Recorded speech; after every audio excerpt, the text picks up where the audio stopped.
కొన్ని మాటలు ఎలా ఉంటాయంటే, ఓహో మనకు తెలియందే ఉంది, శరణాగతేగా అనుకుంటాం. పెద్దలు ఎవరైనా అయ్యా శరణాగతి అన్నారే అంటే ఏమిటో చెప్పండి, మీకేం తెలుసు అని ఎవరన్నా అడిగితే ఏం చెప్తాను చెప్పు. చాలా మాటలు అలా ఉంటాయి. అలా ఉన్న వాటిల్లో ఈ మాట కూడా శరణాగతి చాలా గొప్ప తత్వము అందులో ఇమిడి ఉంది, నిబిడీకృతంగా ఉన్నది తత్వము ఆ శరణాగతిలో.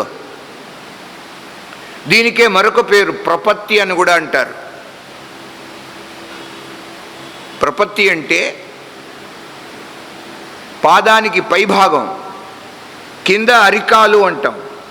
కింద ఉంటే భాగాన్ని అరికాలు, పైన ఉంటే అది ప్రపద అని పేరు సంస్కృతంలో. పాదానికి పై భాగం, ఆ ప్రపదాలని పట్టుకోవటమే ప్రపత్తి, కాళ్ళు పట్టుకోవటం అంటారు. ఏ విధమైన భావంతో అన్యథా శరణం నాస్తి త్వమేవ శరణం మమ అన్న భావం ఉండాలి. గతి వేరే నాకు లేదు, నేను అసమర్థుణ్ణి, నన్ను నేను రక్షించుకోలేను,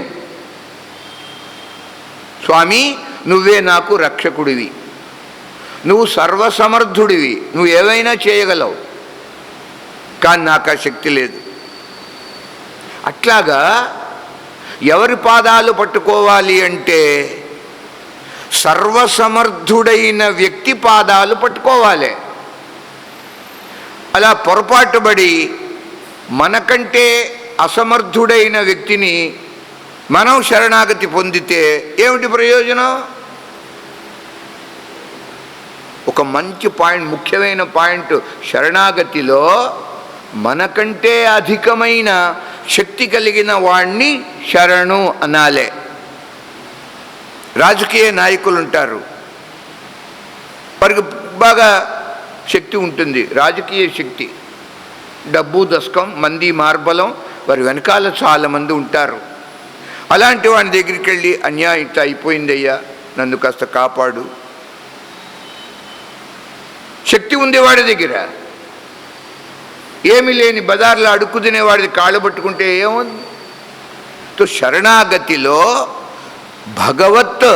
భగవంతుని కంటే శక్తి గలవాడు ఎవరున్నారు ఇంకా? అంచేత భగవత్ శరణాగతి.